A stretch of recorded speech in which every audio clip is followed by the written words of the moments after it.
yang di estimasi 93, yang saat itu juga saya ketua delegasinya. Saya menghadapi juga itu, dan kita menggugat Uni Eropa pada saat itu ya, tidak begitu jauh itu waktunya antara bulan Februari dan bulan Januari 2020. Nah ini saya ingin tegaskan ya, pesan dan juga mungkin message kepada publik, khususnya publik internasional. Soal sawit ya itu adalah soal prinsip ya.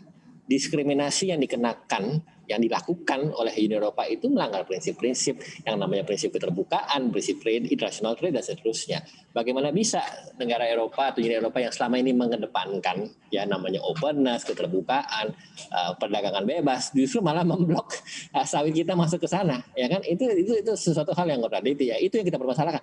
Ini bukan masalah soal komersial saja atau soal trading saja, tapi masalah prinsip. Kita sebagai negara besar yang berdaulat mempermasalahkan itu, mengapa produk ini tidak bisa masuk keluar. Dan kedua, ketika mereka coba mempermasalahkan, karena kan saya ada di sana, saya tahu persis bagaimana itu prosesnya. Ketika mereka mempermasalahkan lingkungan contohnya, tidak konsisten ya. Ada beberapa negara di Eropa ya, saya tidak perlu sebut negara mana, yang mempermasalahkan misalnya kawasan preservasi alam kita atau hutan kita ya.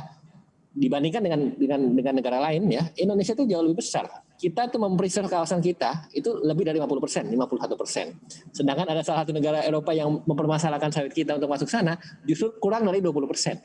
Ya. Padahal mereka mempermasalahkan dari segi lingkungan, dari segi ekosistem. Itu tidak tepat.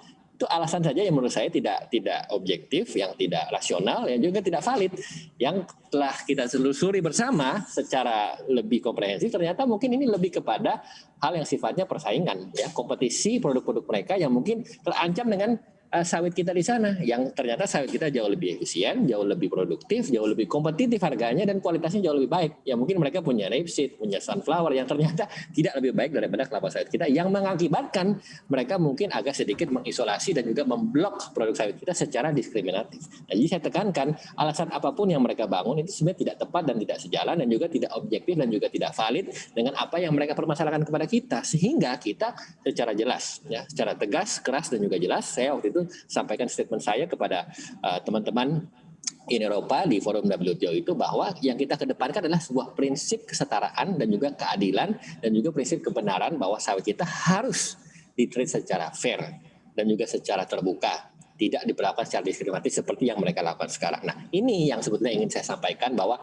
it's a matter of principle ya, bukan komersial, bukan lingkungan, tetapi bagaimana kita sebagai negara besar mengeksersis hak kita, mengeksersis right kita untuk mempermasalahkan itu. Nah, saya pikir inilah bagian dari sebuah diplomasi internasional yang memang kita harus jalankan, dan kita sebagai negara yang berdaulat menggunakan hak itu dan kita menuangkan itu dalam forum yang tepat, yaitu adalah di WTO. Nah, ini ya sebagai sebuah konsekuensi dari hubungan internasional yang memang kita harus bangun, karena trading itu kan menuntut interdependence ya. Interdependence itu artinya kita harus bagaimana berhubungan dengan negara lain dengan semangat yang kolaboratif, semangat yang tentunya spirit yang kebersamaan, dan tentunya ini yang kita tunjukkan juga kepada publik. Jadi Indonesia ini ujung-ujungnya adalah membela kepentingan kita, menuntut adanya equality, menuntut adanya persamaan, dan juga menjelaskan ranahnya kepada domain yang tepat kepada publik internasional, bahwa yang namanya komoditas kita yaitu harus dilindungi, harus diterima secara fair, secara equal, dan kita tunjukkan itu kepada semua negara,